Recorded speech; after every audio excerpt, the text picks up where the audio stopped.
In this video I am going to be drawing black fur.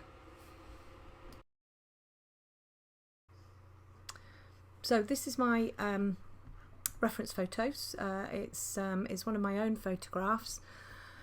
Just to show you how I pick the colours for the black fur. So with this particular photograph, it's a black Labrador, obviously. So we're looking at black, but it's quite a cool photo. So I can see a lot of blue. I can see a lot of sort of pale, cold greys around this area, and in the nose. Up here I can see some cold greys, but I can also see quite a bit of pink in this area here, which I've added into my drawing. And then parts of it I can't really see, but I can feel that there's like a yellow ochre in this area here, which might sound a little bit odd, but actually when you add that, just a really light wash, it can just bring a drawing to life. So, and then there's purples, there's pinks. Up here I can see some purple, some more sort of pinky areas here. This is obviously very dark around here, so I may well lighten this up a little bit so you can see a little bit of what's going on in the shadow. So for the really dark areas, I'll use dark indigo. I will use black over the top of that, and I'll probably use like a purple or something as well over that. And then I'll pick out these. You can see these sort of fine hairs around here. I'll pick out those with a light blue or a cold grey, just to give it some sort of a definition.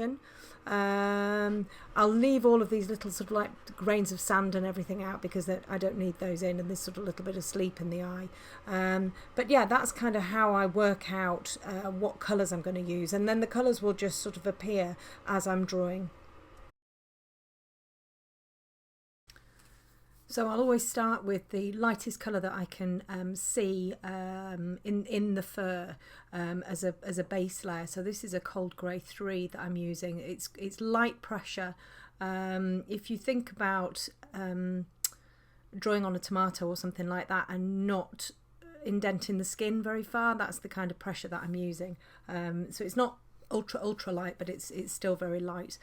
Always going in the direction of the fur, and I just sort of fill in one of the areas that I'm working in. So this is sort of like this bottom part of the head here. This is a warm grey one that I'm using, which is just to fill in those really the lightest parts, rather than going in with the white, which I can do later on over the top of the other layers, but just to sort of like add the lightest areas really.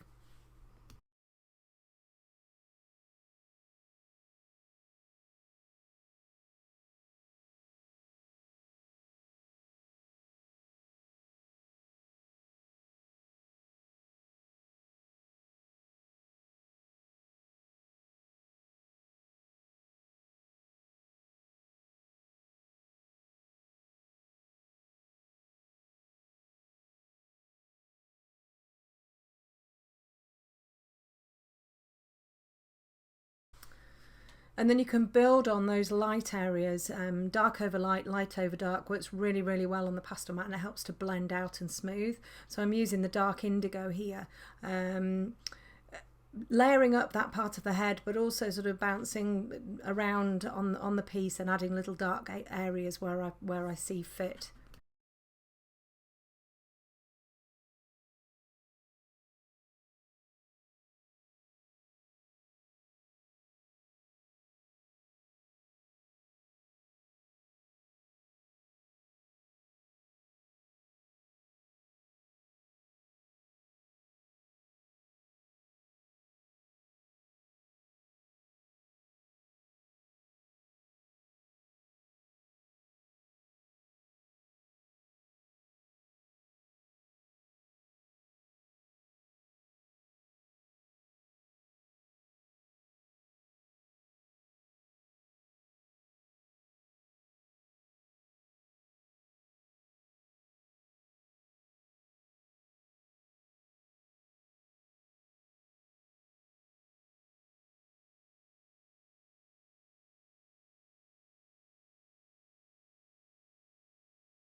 And this is the Pink Madder Lake.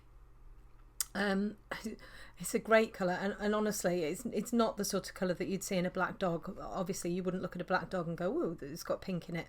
But just you can see how very, very lightly I'm just adding a wash into that area on top of the head, and you can only just see a really subtle hint of that colour, and it just helps to kind of blend everything in. You know, I'm not going in with a really strong colour, but it just helps to sort of I don't know, guide your eye. You know, you look at it and you don't say, oh, the dog's got a pink head, but it just really, really helps to bring out the colour in the fur on top of the head where the light's shining.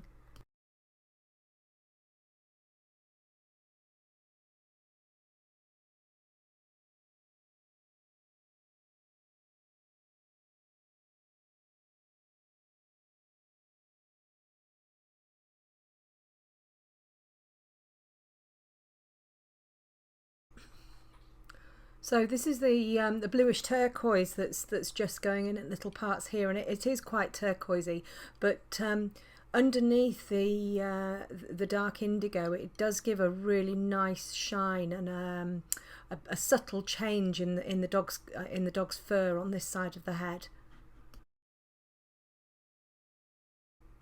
And using the sky blue again to just lift out some of the highlights, some of the really light lights above in that eyebrow there, rather than using white. You know, it just adds to the subtlety of the lighting on top of the head.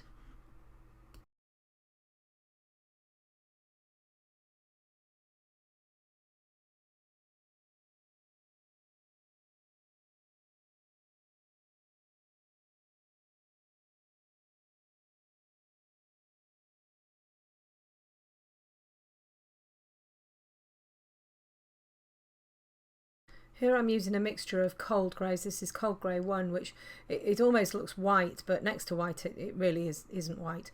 But it's a lovely pale bluey grey, great for highlights. And also you saw me using the cold grey 3 as well, just to sort of, and that really helps to blend out those colours that I've already put in there. Again, this is the bluish turquoise. Just subtly adding you know, these very, very light washes of colour.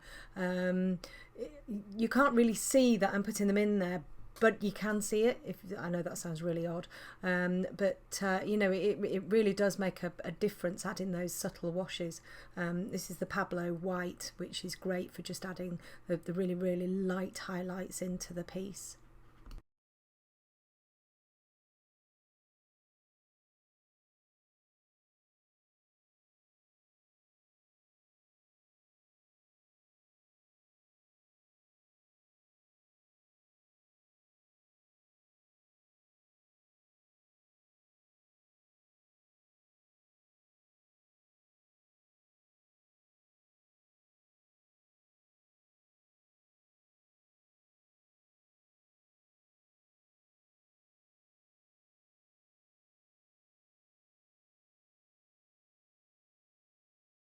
And I do use black, probably not as much as the other colours, but just for the really dark areas, and obviously around the eyes and everything, and to really add the big contrasty bits in the shadows.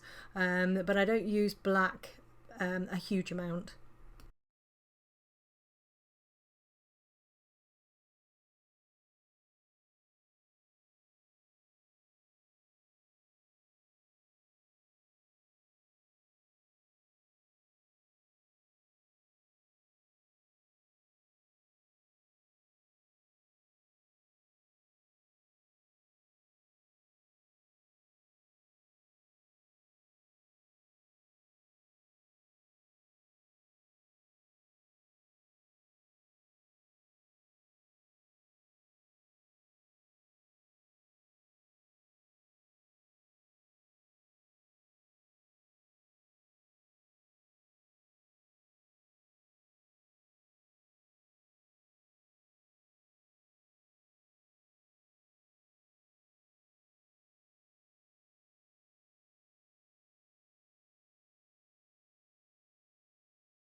And you can see as the layers start to build, as I've said in some of my other videos, it's almost like sculpting. You're almost working from the inside out. If I'd have gone straight in just with black or dark blue or whatever, just in those shadow areas, you wouldn't get the form of the animal, you wouldn't get the depth of the fur in there, which is why it's so nice to be able to layer all of these different subtle colours on top of each other. And yeah, it might seem relatively slow, but the end result is so lovely, you know, really lovely subtle colours, and you can see them shining through.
So here you can see in real time I'm using much harder pressure here on these dark areas around the ear, and that's okay.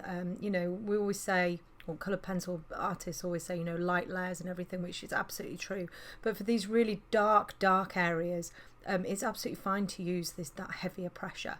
You know, if there's a really dark bit, then you know, I mean, I'm not really hammering the paper, but I'm just using a little bit more pressure than I would on some of the other subtle areas.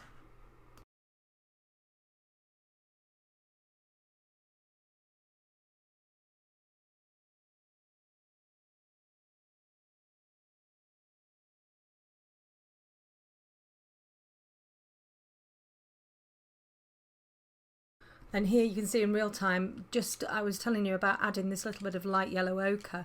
You know, it's not a strong yellow, but what it's doing is it's just helping to show the direction of the light in the piece. You can see also how I'm holding my pencil right at the end, so it's literally just touching the paper, and the paper is grabbing the pigment off the end of the off the end of that point, and it just gives a lovely sort of subtle glow. You know, like where the sunlight's hitting the head, you know, so you wouldn't look at it and go a big blob of yellow. You know, it's much more subtle than that, and really does help to add to that sheen on top of the dog's head.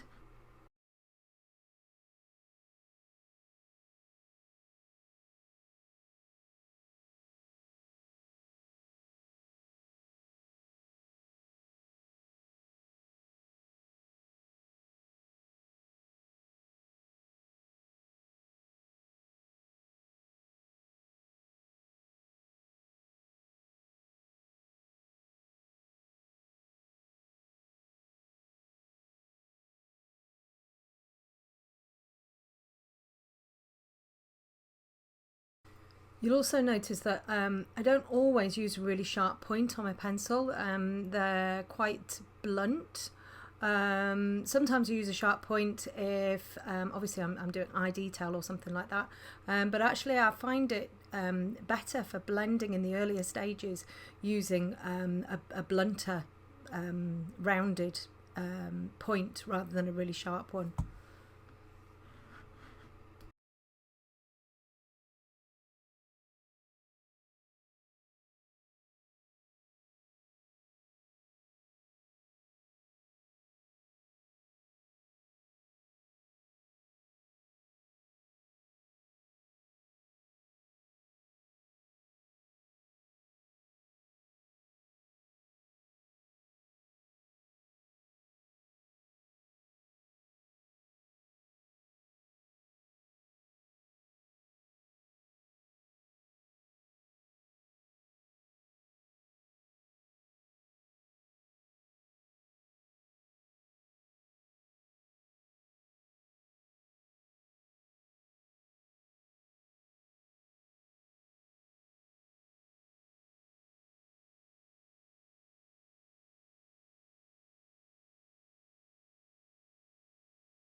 The thing with drawing black animals, especially a black Labrador like this, that's obviously got a lot of light shining on the top of her head, is to create a drawing that looks like a black Labrador with light shining on the top of her head, rather than a black dog with a white head, if you see what I mean. Which is why I use all of those the subtle colours, just to represent lighting, really.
I'm using the white museum aquarelle, the Caran museum aquarelle, there, just for the really, really white areas, because it's really great for getting white over the dark. Just for these sort of like these little hairs that are coming out, and then a Polychromos white over the top, just to sort of strengthen that line, which is they're just a really good combination of pencil.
So here you can see where I've got up to, and when you add in all of the dark areas in the side of the face, it really balances out the top of the head. So where it was looking quite pale before, it's really balanced it out quite nicely.